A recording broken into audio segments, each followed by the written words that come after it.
ఇవాళ ఈ Shilparamam hitech city అంటే అన్ని ఐటీ కంపెనీలు, విప్రో, మైక్రోసాఫ్ట్, లేకపోతే పెద్ద పెద్ద కంపెనీలు అని. ఎప్పుడన్నా మా అక్కలకి పక్కనే 3.5 ఎకరాలు ఉందయా, 1000 కోట్లది. ఒకసారి ఇందిరా మహిళా శక్తి స్టాల్స్ అని దీని పక్కనే గోడ కూడా మొత్తం లేదు, పోత చూసిపోయి 1000 కోట్ల రూపాయలతోని మా అక్కలు తయారు చేసిన వస్తువులు అమ్ముకోనికి హైటెక్ సిటీ పక్కన 1000 కోట్లు 150 షాపులు మా అక్కలు ఉత్పత్తి చేస్తే, గ్రామాలలో ఉత్పత్తి చేసే వస్తువులను ప్రపంచానికే గర్వంగా ఇక్కడ పెట్టి ఇలా మా అక్కలకు హైటెక్ సిటీ పక్కన 1000 కోట్ల భూమి నేనిచ్చిన 1000 కోట్లు 8000 గ్రామ సంఘాల కోసం మీటింగుల కోసం ఒక్కటేసారి మొన్న టెంకాయ కొట్టి ప్రారంభించిన. జిల్లా కేంద్రాలు తొందరలోనే 23 జిల్లాలలో వాళ్ళ మహిళా సంఘాలకు జిల్లా కార్యాలయాలు ఈరోజు కట్టిస్తున్నాం. ఇందుకోసం మేము పోవాలన్నా? పిల్లల ఫీజు రీఎంబర్స్మెంట్ పరిష్కరించి ఒక పద్ధతి పట్టుకొచ్చినందుకు వాళ్ళ తెలంగాణ ఉద్యమమే నిరుద్యోగ సమస్య కదా.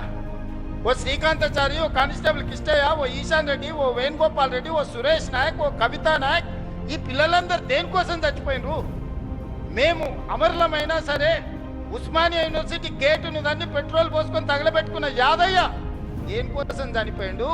యాదిరెడ్డి ఎర్రకోట ముందల చెట్టుకు ఉరేసుకొని దేనికోసం ప్రాణత్యాగం చేసిండు? శాశ్వతంగా ఈ తెలంగాణను పట్టి పీడిస్తున్న ఉద్యోగ సమస్య, నిరుద్యోగ సమస్యను పరిష్కరించడానికి వందలాది మంది ఆత్మ బలిదానాలు చేసుకుంటే దుర్మార్గుడా నువ్వు ముఖ్యమంత్రి అయి నువ్వు, నీ కొడుకు, నీ అల్లుడు, నీ బిడ్డ, నీ సడ్డకుని కొడుకు ఉద్యోగాలు ఇచ్చుకున్నావు. కానీ మా నిరుద్యోగ యువకులకు పరీక్షలు పెడితే పేపర్లు పల్లి బఠానీలాగా జిరాక్స్ సెంటర్లలో అమ్ముకున్న దుర్మార్గుడా, నీ ప్రక్షాళన చేసి 70,000 ఉద్యోగాలు 30 నెలలు ఇచ్చింది నేను కాదా? ఆడ ఈడ కాదు, గ్రూప్ 1 ఈడి నుంచే 562 మందికి ఈ నుంచే ఉద్యోగ నియామక పత్రాలు ఇచ్చిన.